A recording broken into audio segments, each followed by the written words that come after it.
Au nom du Père, du Fils et du Saint-Esprit. Amen. La grâce de notre Seigneur Jésus-Christ, l'amour de Dieu et la communion avec le Saint-Esprit soient avec vous tous. Chers amis, en présentiel et en virtuel, le thème de notre culte pour ce dimanche 27 septembre 2020, l'humilité signifie se vider. D'habitude, la connaissance que nous avons de Dieu, c'est cette image d'un Dieu tout-puissant, un Dieu inabordable et surtout embelli par nos mots sur la plénitude de Dieu. Mais cette notion frôlerait ce qu'on appelle le théisme. N'est-ce pas l'image du Dieu que le peuple d'Israël n'a pas su approcher quand il a voulu parler directement avec Yahweh, sans l'intermédiaire de Moïse? Ce Dieu qui faisait trembler la montagne, rien que par le son de sa voix. C'est aussi l'image que nous faisons de Dieu, s'emportant facilement dans la colère et attendre la rétribution. Telle est l'image d'un Dieu que nous aimons, nous les êtres humains. Effectivement, nous ne pouvons pas nier que Dieu est trois fois saint, comme on dit. Mais n'oubliez pas, le projet initial de Dieu pour l'être humain, c'est qu'il puisse avoir sa place auprès de lui. Et pour ce faire, le mouvement des trois personnes de la Trinité est nécessaire. Le Fils quitte en quelque sorte le cercle trinitaire afin que l'homme puisse espérer entrer en contact avec le Père. Jésus a cédé sa place pour que nous puissions y entrer. Ce mouvement dans la Trinité, mouvement du Fils de l'homme qui quitte le ciel pour venir dans le monde, a créé un vide, pas dans le sens d'un manquement, mais plutôt d'une opportunité, afin que l'homme puisse entrer dans les paradis de Dieu. Dans notre langage humain, nous appelons cela l'humilité. L'humilité quand Dieu laisse volontairement un espace afin de rendre possible notre rapprochement à lui. Si l'homme sait venir à Dieu, c'est parce que Dieu lui-même qui est venu en premier vers lui. Nous pouvons donc en déduire que nous tenons peut-être là une clé de compréhension de ce qu'est une vraie humilité chrétienne. Il y a ce qu'on appelle l'humilité tout court et l'humilité chrétienne. L'humilité chrétienne ne vise pas à satisfaire les exigences morales pour plaire à Dieu. Toutefois, l'humilité telle que le Christ la vit est une nécessité capitale si le christianisme souhaite attirer des hommes, des âmes au Dieu. En d'autres termes, l'humilité chrétienne, c'est créer un espace pour l'autre, n'est autre que le fruit de l'acte de se vider comme le Christ l'avait vécu. Alors, rejoignons le Christ dans ce culte en nous levant et chantons ensemble à la page 691 de l'Alléluia qui est mentionné au tableau, page 691, j'ai soif de ta présence. Levons-nous pour chanter.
Quand fait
Gloire à toi, Seigneur.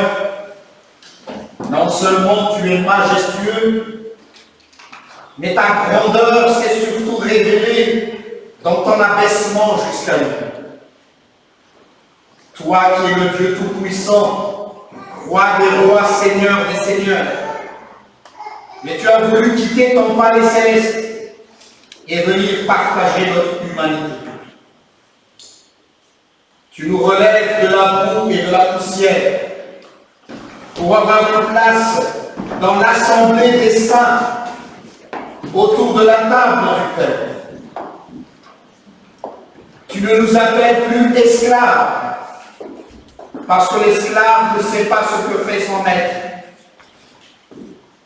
Tu nous as appelés amis parce que tu nous as fait connaître tout ce que tu as entendu de ton Père. Tu nous as fait de peu inférieurs à un Dieu. Tout ce que tu as entendu de ton Père, tu nous l'as partagé. Tu nous as couronnés de gloire et de magnificence.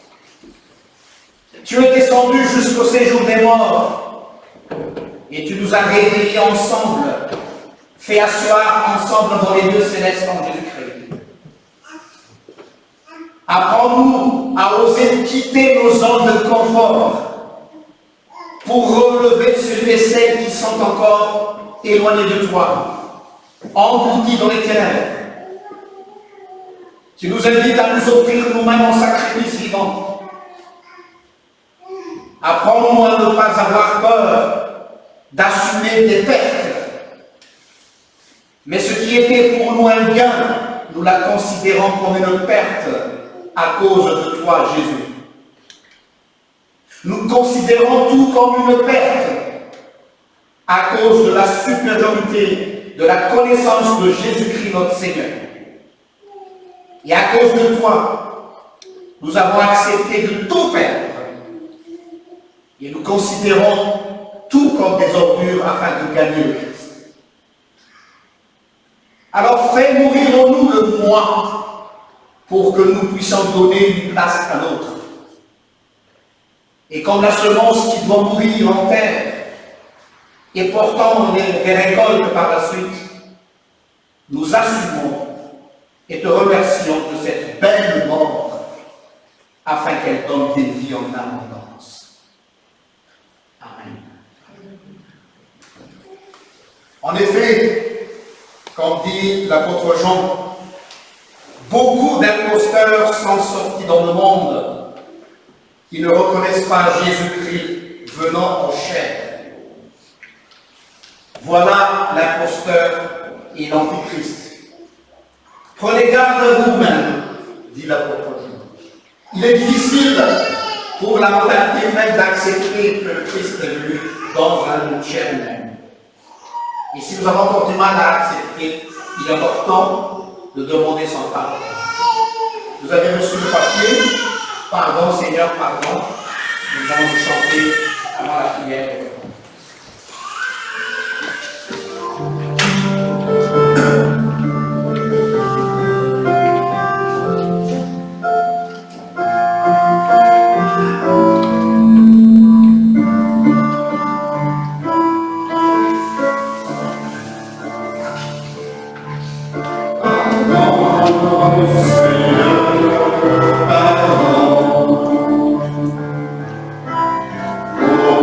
Oh,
Seigneur, nous te demandons de nous pardonner et de pardonner ceux qui hésitent encore que tu es à la fois Dieu et humain. Ce mystère que l'être humain ne comprendra jamais. Il est difficile pour notre logique d'accepter tes deux natures qui coexistent. Nous nous égarons facilement parce que nous ne connaissons pas assez les Écritures, ni la puissance de Dieu.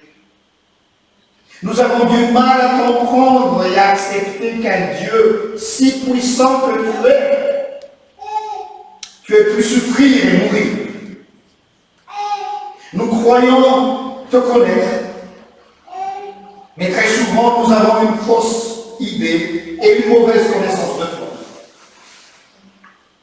Aie pitié de notre ignorance et apprends-nous à te connaître, toi, Père, et Jésus-Christ que tu as envoyé. Nous périssons parce que nous n'avons pas la connaissance. Seigneur, ne tiens pas compte des temps où nous étions ignorants. Mais aujourd'hui, tu nous appelles tous, en tout lieu, à changer de vie. Rappelle-nous toujours que le salut se situe uniquement en toi, car nulle part dans le monde, il m'a été donné aux êtres humains quelqu'un d'autre part qui nous pouvions être sauvés. Nous ne voulons plus faire partie des ennemis de la croix. Transforme les cœurs qui refusent d'admettre que Dieu n'est parmi nous. Et que dorénavant, nous pouvons approcher de lui en tout temps, en tout lieu, grâce à toi, Seigneur Jésus. Et s'il existe encore une quelconque résistance dans les cœurs, ou un refus de croire à ta présence parmi nous dans la chair, nous te supplions de te montrer à lui ou à elle, comme tu l'avais fait avec Thomas. Seigneur, viens au secours de notre manque de foi. Amen. Je vous invite à vous lever pour la parole de grâce et écoutez cette bonne nouvelle que le Christ vous dit. Car Dieu a tellement aimé le monde qu'il a donné son Fils unique afin que quiconque croit en lui ne périsse point mais qu'il ait la vie éternelle. Courage, chers enfants de Dieu, tes péchés sont pardonnés.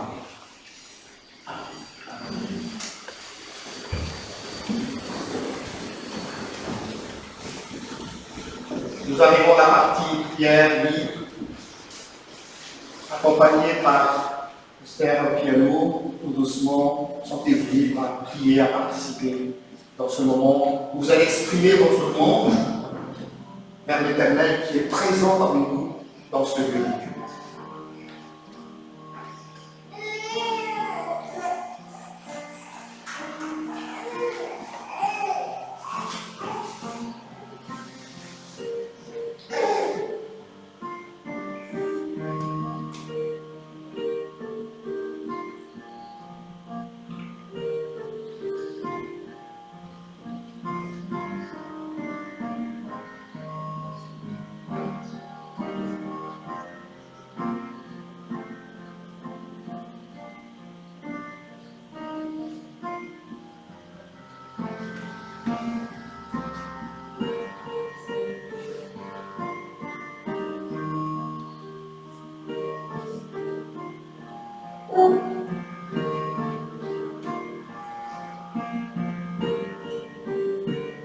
Oui, Seigneur Dieu, nous voulons te remercier, de te bénir pour ta présence parmi nous aujourd'hui. Bénis aussi tous ceux et celles d'entre nous qui n'ont pas pu être là aujourd'hui, dans cette maison, dans ta maison. Au nom de Jésus. Amen.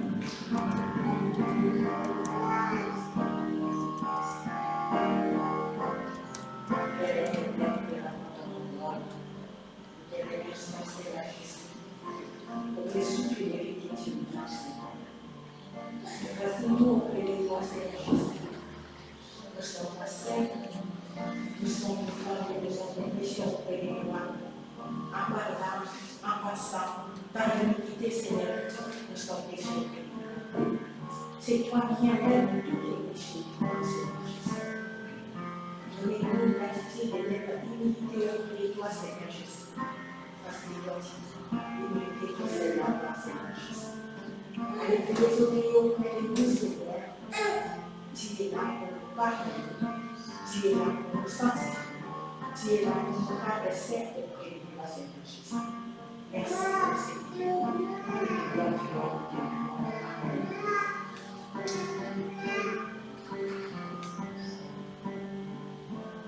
Merci Seigneur, parce que tu as tiré de la crosse de la désespérance pour amener à une communion observatoire. Je sais comment te remercier, Seigneur. Tu es grand, tu es magnifique, tu es formidable, Seigneur.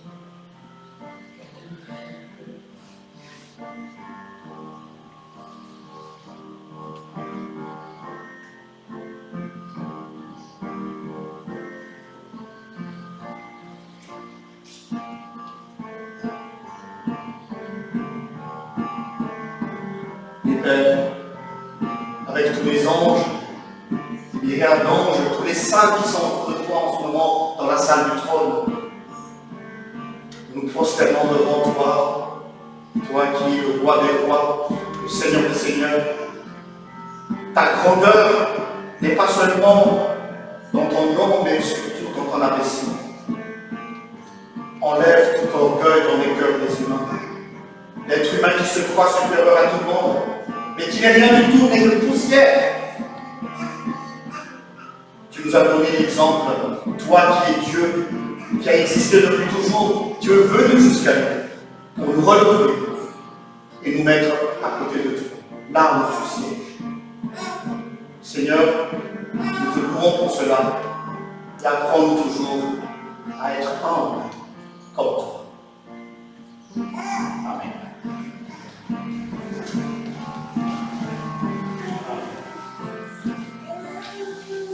Et nous voici à la liturgie de la parole.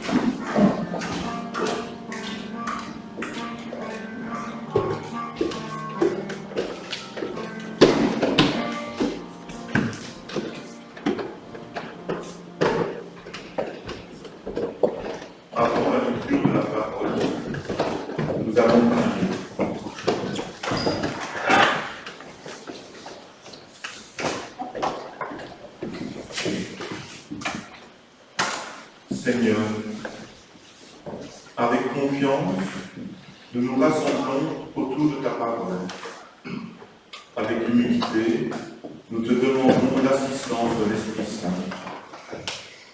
Que ton Esprit ouvre à ta parole le chemin de nos âmes, qui nous donne la force de changer nos vies et de renoncer au mal, qu'il ouvre nos cœurs à la détresse de nos frères et sœurs, et que sa présence nous soutienne dans notre changement intérieur. C'est par Jésus, ton Fils, notre Sauveur, que nous t'avons prié. Amen. La première lecture est extraite du livre d'Ézéchiel, au chapitre 18, les versets 25 à 28. Ézéchiel, chapitre 18, 25 à 28.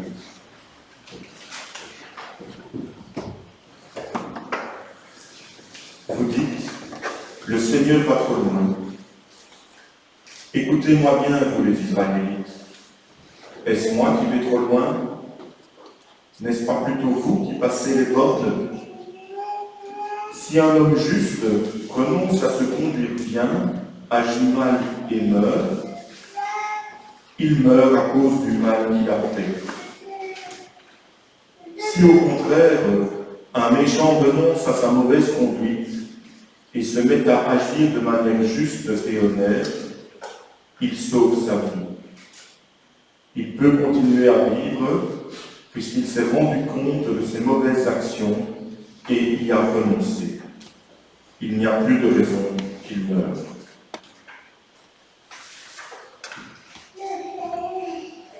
La deuxième lecture est extraite de l'Évangile selon Matthieu, au chapitre 21, les versets 28 à 32. Matthieu 21, versets 28 à 32.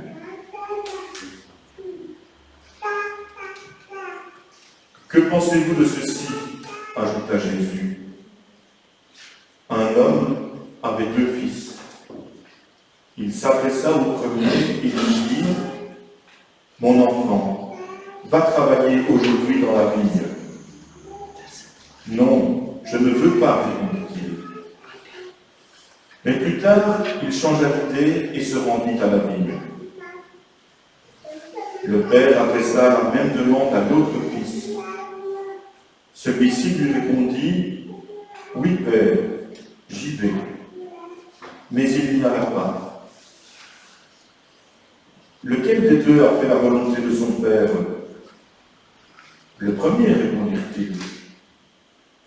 Jésus leur dit alors, « Je vous le déclare, c'est la vérité, les collecteurs d'impôts et les prostituées arriveront avant vous dans le royaume de Dieu.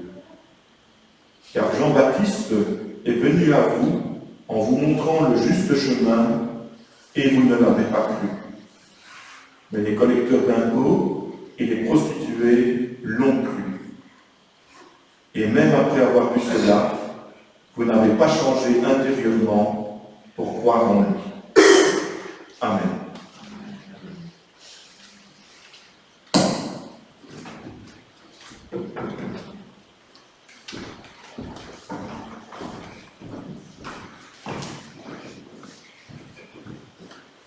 Souffle de Dieu, souffle de Dieu, page 850, avant la méditation.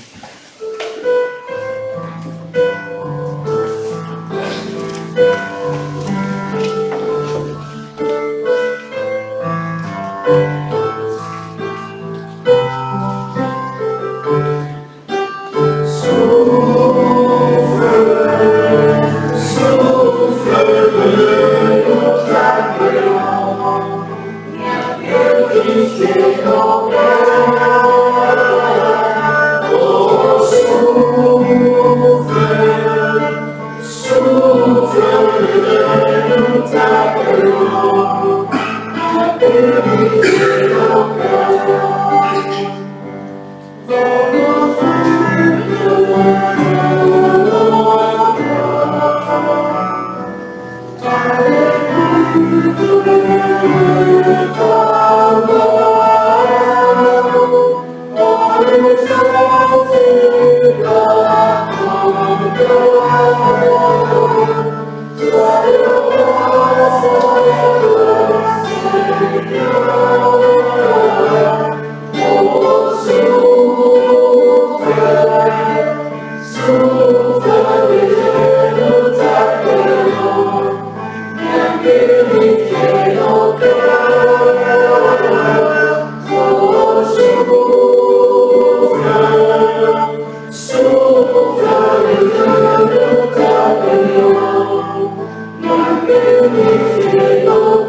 Philippiens chapitre 2, versets 1 à 11.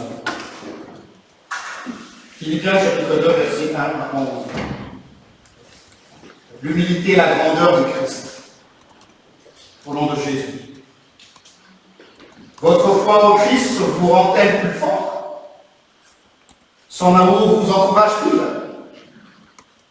Êtes-vous en communion avec le Saint-Esprit? Avez-vous de l'affection et de la bonté les uns pour les autres? Alors je vous le demande, rendez-moi parfaitement heureux en vous mettant d'accord, en ayant un même amour, en étant unis de cœur et d'intention. Ne faites rien par esprit de rivalité ou par désir inutile de briller, mais soyez humbles les uns à l'égard des autres, et que chacun considère les autres comme supérieurs à lui-même. Que personne ne cherche son propre intérêt, mais pensez chacun à celui des autres. Ayez entre vous des sentiments qui viennent de Jésus-Christ. Il possédait depuis toujours la condition divine, mais il n'a pas estimé qu'il devait chercher à se faire de force à l'égard de Dieu. Au contraire, il a de lui-même renoncé à tout ce qu'il avait et il a pris la condition de serviteur. Il est devenu semblable aux hommes. Il a paru comme une situation d'homme. Il a accepté de vivre dans l'humilité et s'est montré obéissant jusqu'à la mort sur la croix.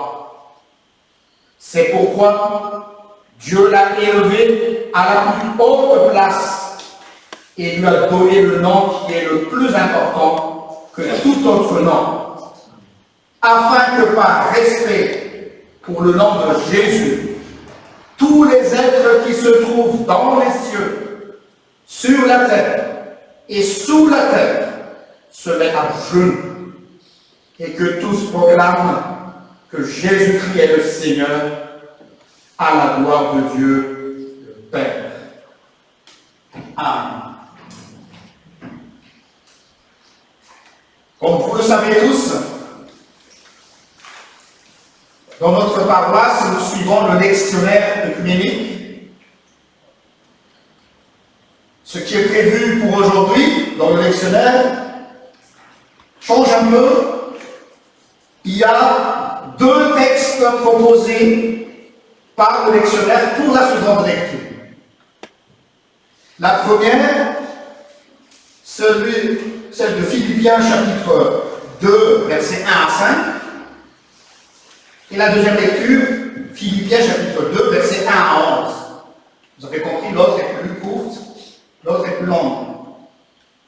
Et quand on tombe dans ce genre de proposition, le lectionnaire laisse au prédicateur de faire le choix, ce qui le convient. Et je ne vous cache pas, j'ai été tenté de choisir la plus courte pour me faciliter la tâche.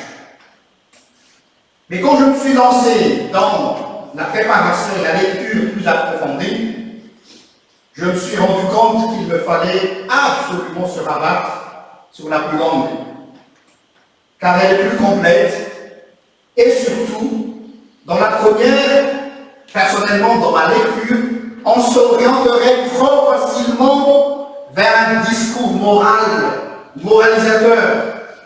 Tu dois faire ceci, tu dois faire cela. Et ce qu'il faut faire, ce qu'il ne faut pas faire.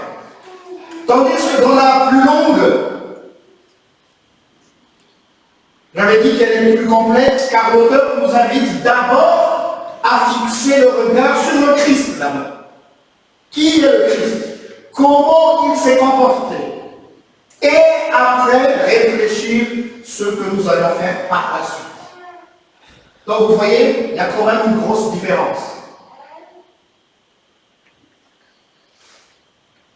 La ligne théologique que nous suivons dans la lecture biblique, ici dans notre communauté, est tout d'abord christologique, avant d'être anthropologique, c'est-à-dire d'être humain.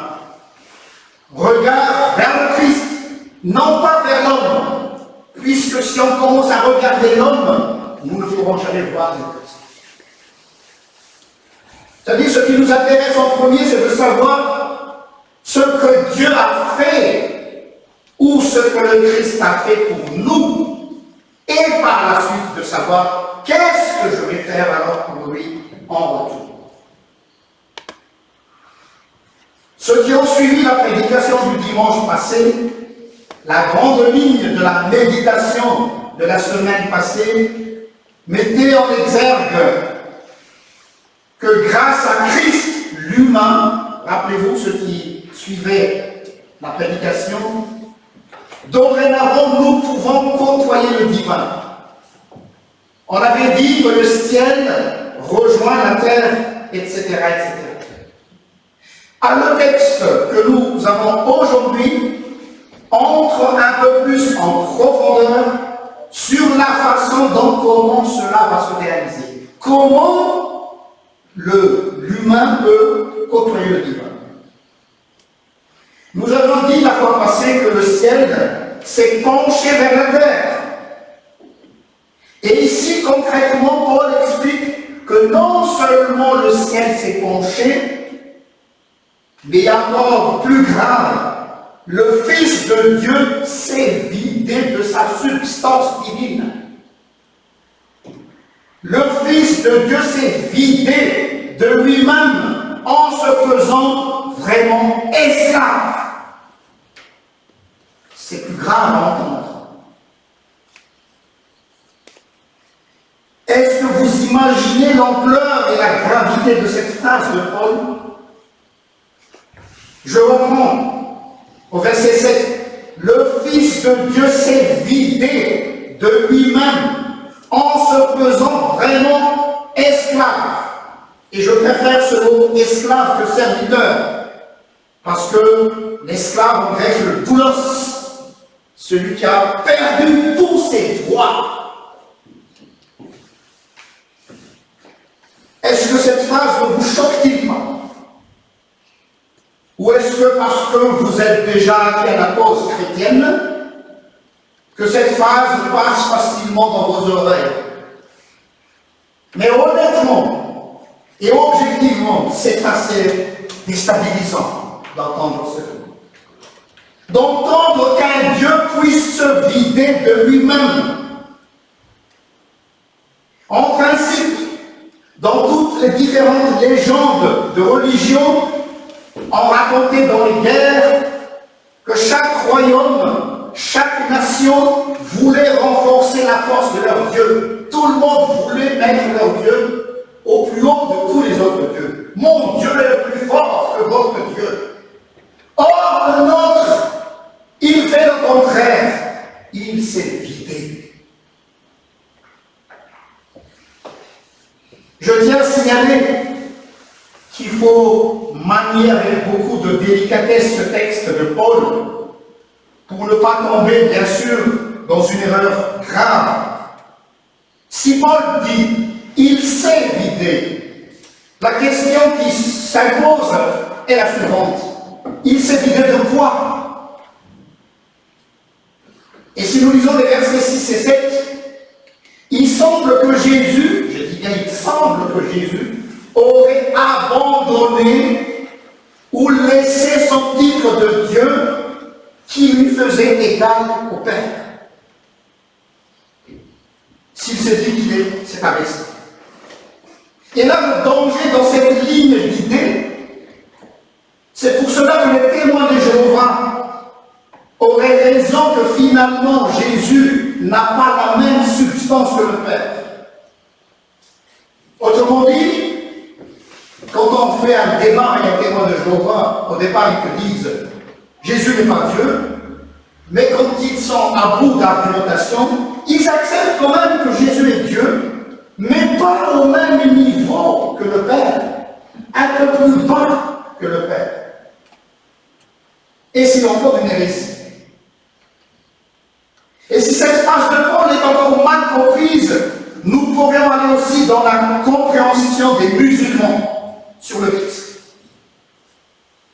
Qu'il aurait, dans la croyance musulmane, Jésus aurait juste reçu une force surnaturelle du Père pour effectuer les missions, les miracles que Dieu lui avait confiés.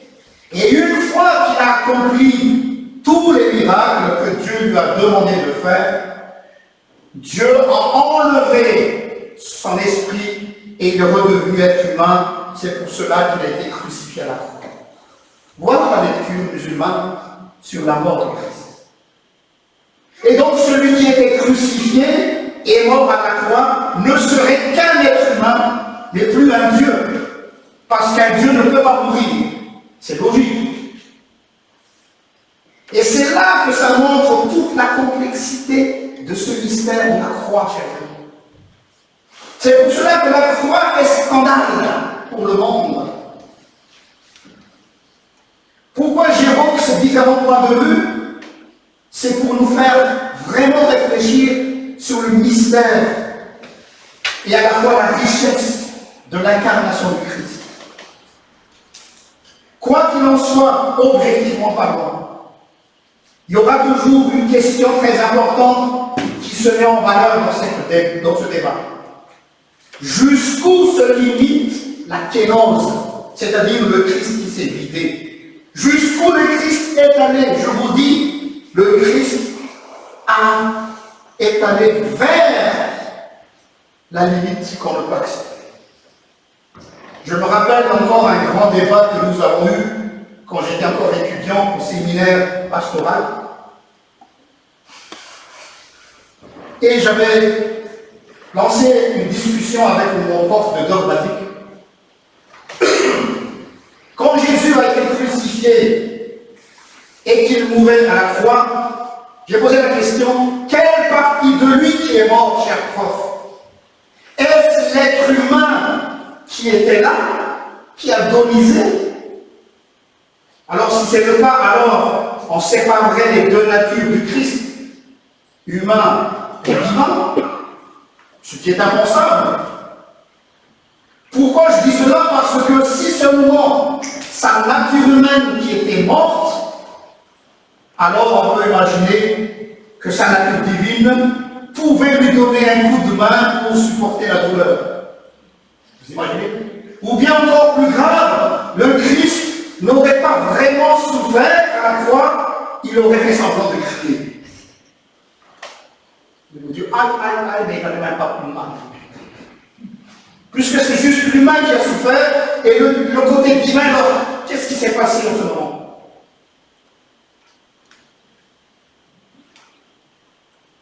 Et par la suite, puisqu'il est Dieu, il aurait fait semblant de mourir pendant 3 jours. Il attendait juste les 3 jours dans le tombeau, après il sortait. Ce qui dérange la plupart des gens, c'est cette idée qu'un Dieu puisse mourir. Or, c'est là la force de l'évangile. Un Dieu peut-il mourir? Normalement, non. Seul le nôtre l'a fait. Vous pouvez fouiller toutes les archives, tous les documents religieux. Seul le Dieu des chrétiens qui a osé goûter à la mort. Oui, Dieu est mort à la fois. Il faut le dire. Il ne faut pas arranger les choses, même si ça dérange. C'est la réalité. Dieu est mort à la croix. Comme dit Moltmann, Dieu crucifié. Mais si nous proclamons dans la confession de foi que Jésus est mort et qu'il a ressuscité le troisième jour, c'est qu'il a été réellement mort. Et moi je vous le dis, il ne faut pas avoir peur, ni avoir honte de dire, oui, Jésus est mort et est ressuscité. Voilà le sens, il s'est vidé, il a goûté à la mort. Le mot mort n'existe pas dans le vocabulaire du ciel, mais notre Dieu l'a goûté. J'ai bien aimé une prière de mon prof. À chaque fois qu'il commençait ses cours, j'ai pris ma note. Ô Seigneur, que je t'aime tant, tu as osé mourir pour moi. À chaque fois, je vais marquer quand on recommence un cours, il dit toujours cette prière. Je dis, mais il y a quelque chose derrière. Tu as osé mourir. Nous, on n'ose pas mourir, nous, on doit mourir. Puisque nous sommes des êtres humains. Mais lui, il a osé mourir. Il a pris ce que c'est que mourir, comme je l'ai dit tout à l'heure. J'avais déjà prêché un dimanche que lorsque Dieu se retire, ce n'est pas comme nous qui laissons un vide autour de nous quand on se retire d'un lieu ou d'un endroit, mais ce Dieu qui s'est vidé, c'est un Dieu qui laisse un espace à l'autre, qui permet que l'autre puisse exister, puisse s'épanouir. Jésus a quitté sa place d'honneur à la droite du Père, afin que nous puissions entrer dans ce simple restreint. Donc, il se retire pour donner de la place. Et sa mort a permis que nous retrouvions la vie. Jean chapitre 12, verset 32. Et moi, écoutez bien cette phrase de Jean, de Jésus dans l'évangile de Jean. Quand j'aurai été élevé de la terre, j'attirerai tous les hommes à moi. Il disait cela pour signifier de quelle mort il allait mourir. C'est une phrase intéressante. Quand je serai élevé, qu'est-ce que le Christ a été élevé? À la croix. Et pour Jean, quand Jésus a été élevé à la croix, cette élévation à la croix est une main qui nous a retirés du séjour des morts. Sa mort a donné la vie. Et regardez bien cette phrase, elle est très belle. Jésus qui se considère comme étant élevé à la croix, mais pas élevé à la droite du Père. À la croix, il a été élevé. Et cette expression est à la limite une expression qui parle de gloire, quand on parle de quelqu'un qui a été élevé. Et donc pour lui, l'élévation, c'est sa mort. Sa mort à la croix est la glorification de Dieu. Parce que l'homme a été attiré des séjours des morts et de l'emprise de la mort. Un autre exemple dans Jean chapitre 16, verset 7. Cependant, moi je vous dis la vérité, il est avantageux pour vous que moi je m'en aille, car si je ne m'en vais pas, le défenseur ne viendra pas à vous. Mais si je m'en vais, je vous l'enverrai. Il était nécessaire que le Christ abandonne ses disciples pour que le Saint-Esprit puisse arriver. Vous voyez, quand Dieu laisse cet espace, il donne quelque chose pour l'être humain. Bref, à partir de là, nous pouvons alors construire à nous aujourd'hui notre éthique sur l'humilité chrétienne. Nous nous inspirons de cette humilité que Dieu a. Se retirer pour que l'autre puisse vivre. Se retirer pour que l'autre puisse s'épanouir. Souvent, ce que le monde avance comme humilité se cache toujours une fausse modestie. Et paraît-il, nous les bons protestants, on est un peu dans ce style-là. Les bons protestants, toujours modestes, sobres. Mais est-ce une vraie humilité? L'humilité chrétienne doit faire partie de notre ADN, puisque c'est le Christ qui était humble à la fois. Ce n'est pas un caractère, ce n'est pas une qualité morale, c'est notre ADN. Ce n'est pas Parce que dans l'humilité, il y a la notion de l'amour du prochain. Tu t'effaces pour que l'autre puisse vivre. Ton effacement ou ton retrait favorise l'épanouissement de ton prochain. Or, vous savez tous très bien, dans la société où nous vivons, c'est tout à fait le contraire. Si tu veux réussir, il faut écraser l'autre. Si tu veux réussir, tu dois marcher sur ton voisin, ton collègue. Pour avoir la promotion, le poste que tu désires, tu dois tricher, tu dois écraser. Or, le Christ dit, si tu veux réussir, retire-toi. C'est complètement différent de la logique humaine. Le fait que le Christ s'est abaissé vers nous, grâce à ça, dit Paul, il a été élevé au-dessus de tout être humain. Et son humilité a permis que toi et moi, nous avons été relevés de là. Et que tout genou fléchisse devant ce nom qui a été humilié. C'est ce que dit le psalmiste. Et je termine là-dessus. Qui est semblable au Seigneur, notre Dieu? Il est assis très haut. Il s'abaisse pour regarder le ciel et la terre. De la poussière, il relève le faible. Du fumier, il élève le pauvre pour les faire asseoir avec les notables, avec les nobles de son père. Vous imaginez la scène qui nous attend plus tard? Être autour de la table de ce Dieu grand, majestueux, toi qui es le poussière. Tu peux entrer dans ce cercle restreint des divins, servi par les anges, même les anges t'envient. Vous savez que les anges vous envient? Comment se fait-il que Dieu aime ces êtres humains? Nous, on le sert du matin au soir, ils chantent, ils font tout. Aucun, dit dans l'Hébreu, chapitre 1, je crois, verset 5, aucun n'a reçu le mot magique, mon fils. Pourtant, toi, le fils bien-aimé, la fille bien-aimée, es-tu conscient de ta place? Tu es l'héritier du trône. Ne l'oublie jamais. Amen.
vous avez reçu.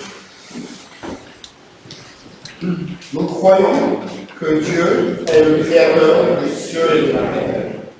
Tout ce qui est, tout ce qui vit est son œuvre. Nous croyons que Dieu est l'Esprit. Il convient donc d'exprimer notre piété de manière spirituelle par la connaissance et la pratique de la vérité. Nous croyons que Dieu est amour. Celui qui aime est né de Dieu et connaît Dieu. Nous croyons que Jésus, né du Fils des hommes, est le Fils de Dieu. Pour notre salut, il est mort et ressuscité. Dieu nous a donné la vie éternelle, et cette vie, nous la recevons dans l'union avec son Fils. Nous croyons que nous sommes enfants de Dieu, et qu'il nous a donné le Saint-Esprit pour vivre notre foi. Nous croyons que si nous lui confessons nos péchés, Dieu est fidèle et juste pour nous les pardonner. Nous croyons que le monde passe avec ses désirs illicites, mais celui qui fait la volonté de Dieu vit pour toujours. Voilà pourquoi nous rendons gloire au Père, au Fils et au Saint-Esprit. Amen.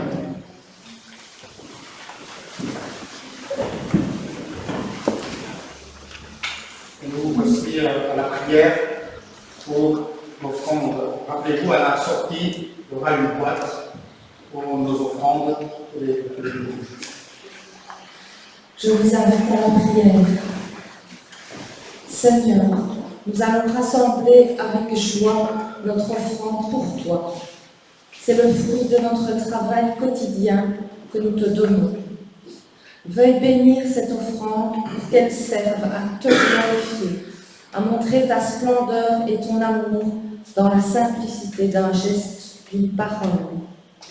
Aide-nous, Seigneur, à rester humbles comme Jésus l'était envers nous, car ce que nous faisons, c'est grâce à toi et c'est pour toi. Nous t'avons prié au nom de Jésus-Christ, notre Seigneur. Amen. Ainsi, pour nos amis qui nous suivent en virtuel, il y aura le numéro de compte qui sera affiché à l'écran et vous pourrez le faire si vous le souhaitez. Voilà pour l'intercession. Nous aurons 3 sujets de prière comme d'habitude. Prions pour ceux qui sont entre la vie et la mort à cause de leur état de santé, ou ceux qui sont en phase terminale avec une grave maladie, pour qu'ils puissent tenir bon jusqu'au bout et tenir la main du Christ qui les aime. Prions aussi, peut-être vous avez vu ou pas sur les réseaux sociaux ou dans les nouvelles, un prêtre qui s'appelle le père Julio Lancelotti au Brésil, un prêtre de Sao Paulo, défenseur des amis et sans domicile, qui est menacé de mort pour son œuvre. Prions pour lui, parce que c'est un sacerdoce, ce qu'il fait. Et dans le monde, prions avec le clivage qui se ressent de plus en plus dans la société. Si vous remarquez, il y a beaucoup de clivages, de division aujourd'hui à cause de toutes les circonstances politiques, sanitaires. Prions. Seigneur, nous avons à cœur à prier pour nos frères et sœurs qui soient membres de notre communauté ou en dehors de notre communauté, un de nos connaissances que nous connaissons et nous le portons dans nos cœurs, ceux qui luttent contre la maladie, une maladie incurable, et qui ne savent pas ce qui les réserve le lendemain. Seigneur, en tant qu'être humain, nous sommes parfois déstabilisés, désespérés, non pas à cause de la peur de la mort, mais fatigués de se battre, fatigués d'espérer. Même si les médecins nous disent qu'il y a encore d'autres choses à faire, à chaque tentative, ça ne marche pas, ça ne fonctionne pas. Et à la fin, ils baissent les bras. Ils ne veulent plus lutter. Ils attendent le moment où tu viens les récupérer. Seigneur, toi qui es devenu un être humain, qui connais les limites de la souffrance, de la douleur, d'un corps humain, puisque tu l'as vécu dans ta chair, toi seul qui peux les comprendre, qui peut les consoler, qui peut les soutenir dans ces moments difficiles. Montre-toi à eux, Seigneur. Parle-les dans leur cœur. Je ne sais pas par quel moyen, mais je sais que tu es capable de tout pour tes enfants. Si tu es capable de quitter le ciel pour nous élever à la droite du Père, je suis sûr que tu es capable aussi d'ouvrir leur cœur et qu'ils puissent entendre ta voix dans ces moments difficiles. Nous te prions aussi pour ce prêtre, le Père Julio Lancelotti au Brésil, qui s'est dévoué corps et âme pour tous les sans domicile. Et actuellement, il est menacé de mort pour ses actes, parce qu'il récupère les jeunes, les ados, pour avoir une vie correcte et espérer un avenir. Ces jeunes qui ne veulent plus jouer avec toutes ces personnes malveillantes qui essaient de le détourner. Seigneur, aide ce prêtre à effectuer son ministère, son sacerdoce. Donne-lui une protection, que ce soit au niveau de l'État ou même des personnes autour de lui, puisque la société a besoin d'hommes et de femmes qui s'investissent comme ce prêtre, qui n'a pas peur même de braver la mort, rien que pour sauver des jeunes qui sont livrés à la rue et qui sont des proies faciles des personnes malveillantes. Seigneur, nous te prions aussi pour le monde qui est si divisé par toutes choses, que ce soit à cause de la politique, des problèmes de santé, problèmes économiques. Nous sommes partagés, divisés. Et tu vois ce qui se passe actuellement dans le monde. Seigneur, nous voulons que tous tes enfants déjà te suivent et qui subissent ces choses-là puissent se retrouver en toi d'abord, s'enraciner dans ta parole, ne pas se laisser embobiner et balloter par les flots de la vie, parce que nous ne pouvons rien espérer de ce qui se passe ici-bas. Tous les discours que nous avons entendus ne sont que des discours vains, vides, avec que des promesses. Mais avec toi seul, Seigneur, nous pouvons nous orienter et espérer quelque chose. Seigneur, écoute nos prières et aie pitié de nous. Amen. Pour les annonces, donc, comme d'habitude, il y a toujours l'étude biblique tous les jeudis soirs à 19h ici au temple, pour l'instant, en présentiel et aussi en virtuel. Je rappelle toujours qu'il y a une possibilité pour ceux qui souhaitent que l'étude biblique se fasse chez vous. Vous me le dites à l'avance et on programme cela. Et les gens pourront suivre aussi avec la page Facebook de l'Église. Au mois d'octobre, nous aurons aussi une famille qui va accueillir l'étude biblique, mais on est en train de faire le calendrier pour le mois d'octobre. Ainsi que pour les midis de la Bible aussi, tous les jeudis de midi et demi à 13h30, soit sur Google Meet, soit en présentiel au temple. Une annonce, la préparation au baptême ou confirmation, ou ceux qui veulent rafraîchir un peu leur connaissance en catéchisme, nous allons reprendre cette formation au tout début, le premier dimanche du mois d'octobre. Donc, parlez-en autour de vous s'il y a des jeunes qui veulent faire leur confirmation ou ceux qui ne sont pas encore baptisés, ils peuvent suivre ce parcours. Donc, la première séance, c'est le dimanche 4 octobre, si ma mémoire est bonne. Autre chose pour le nettoyage, premier mercredi du mois d'octobre. Ici, au temple, on a besoin des mains, des bras pour nettoyer l'extérieur et aussi à l'intérieur. Donc, ça se fait chaque année. À part l'équipe qui s'occupe déjà du temple, on a besoin des mains pour le faire. Voilà pour les annonces. Il y a d'autres annonces, je crois, en plus. Inscription à la fin. Oui, à la sortie, n'oubliez pas de vous inscrire sur le papier qui nous est demandé par le Conseil national de sécurité. Désinfecter aussi. Désinfecter les mains. Comme on voit dans l'évangile de Jean, chapitre 14, versets 2 à 3, il est dit « Il y a beaucoup de demeures dans la maison de mon Père, sinon vous aurais-je dit que je vais vous préparer une place. Sinon je m'en vais vous préparer une place, je reviens vous prendre auprès de moi, pour que là où moi je suis, vous soyez aussi. Amen. Levons-nous et chantons ensemble, cantique à la page 858.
Par le sang d'une alliance éternelle, notre Seigneur Jésus, vous forme en tout ce qui est bon pour faire sa volonté. Qu'il fasse en vous ce qui lui est agréable par Jésus-Christ, à qui soit la gloire à tout jamais, au nom du Père et du Fils et du Saint-Esprit. Amen.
Bonne semaine et bon dimanche. Dimanche prochain, nous aurons Sainte-Seine.